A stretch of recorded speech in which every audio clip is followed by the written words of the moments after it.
നമ്മൾ എത്ര ശ്രദ്ധിച്ചാലും രോഗങ്ങളും കീടങ്ങളുടെ അറ്റാക്കും ഏറ്റവും കൂടുതലായി ബാധിക്കുന്ന ഒരു വിളയാണ് തക്കാളി. അതുപോലെ തന്നെ മൂലങ്ങളുടെ കുറവ് മൂലവും ഉൽപ്പാദനം കുറയാം.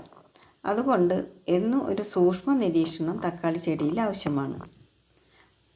കീടങ്ങളും രോഗങ്ങളും വരുന്നത് വരെ കാത്തു നിൽക്കാതെ ആഴ്ചയിൽ ഒരു പ്രാവശ്യം ജൈവ കീടനാശിനികൾ ചെടിയിൽ തളിച്ചു കൊടുക്കാവുന്നതാണ്.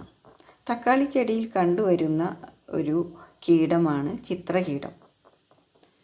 ചിത്രകീടത്തിൻ്റെ പുഴുക്കൾ ഈ ഇലകളുടെ ഉള്ളിലെ കോശങ്ങൾ തിന്ന് നശിപ്പിക്കും.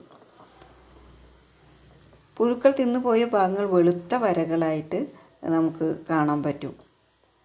അപ്പോൾ ഇങ്ങനെ വരുമ്പോൾ ഈ ചെടിയുടെ ഇലകളിലെ ഹരിതകം പുഴുക്കൾ തിന്ന് നശിപ്പിക്കുന്നത് മൂലം ചെടിക്ക് ശരിയായ രീതിയിൽ പ്രകാശ സംശ്ലേഷണം ചെയ്യാൻ സാധിക്കാതെ വരികയും വളർച്ച മുരടിക്കുകയും അങ്ങനെ ഉൽപ്പാദനം കുറയുകയും ചെയ്യും. അങ്ങനെ വരുമ്പോൾ ഈ ചെടികളിലെ ഇലകൾ നുള്ളിക്കളയാം ആദ്യം ചെയ്യുക. പിന്നീട് നമുക്ക് വേപ്പെണ്ണയും വെളുത്തുള്ളിയും ചേർന്ന ഒരു മിശ്രിതം ലായനി ചെടിയുടെ ഇലകളിൽ തെളിച്ചു കൊടുക്കാവുന്നതാണ്. ഇത് എങ്ങനെ തയ്യാറാക്കുമെന്ന് നോക്കാം.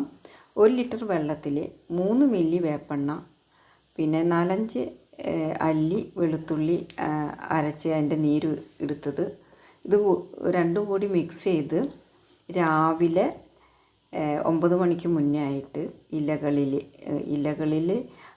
ഇലയുടെ അടിയിലും മുകളിലും വീഴത്തക്ക വിധം ഈ ലായനി സ്പ്രേ ചെയ്യണം. കൂടാതെ മണ്ണിലും സ്പ്രേ ചെയ്യണം. കാരണം ഈ ചിത്രകീടത്തിൻ്റെ ലാർവകൾ മണ്ണിലാണ് കിടക്കുന്നത്.